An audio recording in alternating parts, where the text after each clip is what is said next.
जिस तरह से पर्वतों में हिमालय का, जलाशयों में सागर का, ज्योतिर्पिंडों में सूर्य का जो स्थान है, वही स्थान हमारे जीवन में संस्कारों का भी है, जिसके माध्यम से ये हमारे चरित्र को बल प्राप्त होता है। वे संस्कार ही हैं जिनसे विभूषित होकर व्यक्ति का मूल्य और सम्मान बढ़ता है।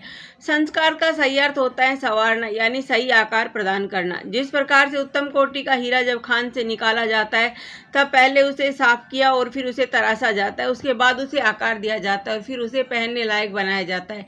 इसी को संस्कार कहते हैं, जिससे उस हीरे की उपयोगिता बढ़ी है, वरना उसकी कोई औकात नहीं है। ठीक उसी प्रकार से एक मनुष्य भी अपने संस्कारों द्वारा ही समाज में मान सम्मान और सुख समृद्धि पाता है। आरंभ में बालक समाज और परिवार द्वारा जिन संस्कारों को ग्रहण करता है, वह आगे चलकर उन्हीं संस्कारों का अनुरूप बनता है। यदि आरंभ में उसे समाज, परिवार और आसपास के माहौल से अच्छे संस्कार मिलेंगे तो वह अच्छा बनेगा, यदि बुरे संस्कार मिलेंगे तो बुरा बनेगा। और इसी संबंध में कही गई कहावत सत्य सिद्ध होती है, नजर आएगी कि बोया पेड़ बबूल का तो आम कहाँ से हुए। संस्कार और समाज। आज भारतीय समाज और संस्कृति भी अपने संस्कारों के लिए ही पूरे विश्व में जानी जाती है। यह भारतीय संस्कारों का ही परिणाम है कि एक समय में भारत विश्व गुरु की पदवी धारण किए हुए था। मेरा यहाँ संस्कारों से तात्पर्य सनातन धर्म की 16 संस्कारों से नहीं है, बल्कि दैनिक आचरण और जीवन शैली से जुड़े उन संस्कारों से है जिनके चारों ओर हमारा समाज और जीवन जुड़ा हुआ है। हमारे समाज में एक कहावत भी प्रचलित है कि कोस कोस पर पानी बदले 4 कोस पर वाणी, परंतु इसके बावजूद भी हम एक ऐसे सूत्र में पिरोए हुए हैं जो हम सबको भारतीय होने का गौरव प्रदान करता है, और यह सूत्र समाज द्वारा दिए गए संस्कारों से ही पिरोया हुआ है। बात की जाए संस्कारों के निर्माण में समाज की भूमिका की, तो आज समाज की बदलती और परिवर्तित होती जीवन शैली भी हमें संस्कार प्रदान करती है। समाज उस दर्पण की भांति है जो हमारे अच्छे व बुरे संस्कार रूपी प्रतिबिंब को आईने में चित्रित करके संपूर्ण जगत को दिखाता है, परंतु इसके बावजूद भी हम एक ऐसे सूत्र में पिरोए हुए हैं जो हम सबको भारतीय होने पर गौरव प्रदान करता है, और यह सूत्र समाज द्वारा दिए गए संस्कारों से ही पिरोया हुआ है। बात की जाए संस्कारों के निर्माण में समाज की भूमिका की, तो समाज की बदलती और परिवर्तित होती जीवन शैली भी हमें संस्कार प्रदान करती है। समाज उसे दर्पण की भांति है जो हमारे अच्छे व बुरे संस्कार रूपी प्रतिबिंब को आईने में चित्र करके संपूर्ण जगत को दिखाता है।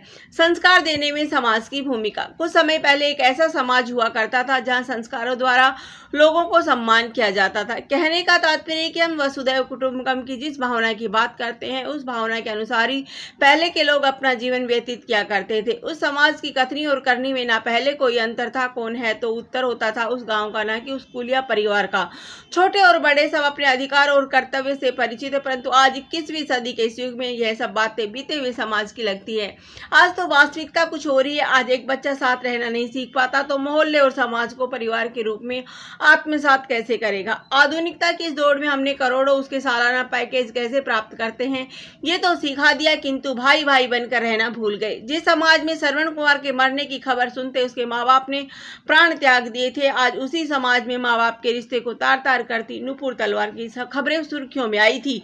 आज बुजुर्गों के सम्मान के लिए कानून बनाने पड़ गए। आज युवा वर्ग को मार्गदर्शन देने वाले बुजुर्ग भी विलुप्त हो गए हैं।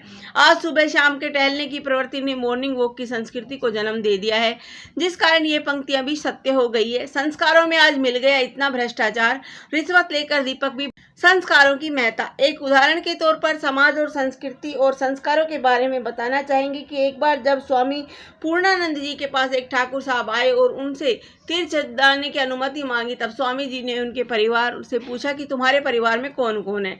ठाकुर साहब बोले कि एक वृद्ध बीमार माँ और उसकी सेवा के लिए नौकर जाकर। इस पर स्वामी जी ने गुस्से में कहा कि वृद्ध माँ की सेवा करना ही सबसे बड़ा तीर्थ है और उसी से तुम्हें पुण्य मिलेगा। इस बात से स्पष्ट है कि उस ठाकुर के पास दुनिया भर की सारी धन दौलत थी, लेकिन संस्कारों का अभाव था। निष्कर्ष इसके विपरीत जाने माने प्रसिद्ध व्यक्तित्व ध्रुव, भरत, भक्त प्रहलाद, वैज्ञानिक आइंस्टीन आदि के अनुसार वे जहाँ पहुंचे हैं उनमें उनके माँ बाप और समाज द्वारा दिए गए संस्कार ही परिलक्षित होते हैं। आज भी समाज की असली संपत्ति उसके चरित्रवान व सुसंस्कृत व्यक्ति ही है। आज भी समाज का असली काम व्यक्ति निर्माण हो, जितना कठिन है उतना ही महत्वपूर्ण भी, क्योंकि आज भी समाज में ताजमहल बनाने वाले शाहजहां से अधिक महत्वपूर्ण स्थान गुरु रामदास का है, जिन्होंने महान शिवाजी का निर्माण किया था। योग शास्त्र और संस्कारों के बल पर आज भी समाज में गांधी जी की तुलना टाटा के लौह संस्थानों से नहीं की जाती। इसलिए आज आओ हम सब मिलकर ऐसे सुसंस्कृत समाज के निर्माण का संकल्प ले जो पूरे विश्व के मस्तक पर तिलक की तरह चमके। धन्यवाद। जय हिंद, जय भारत।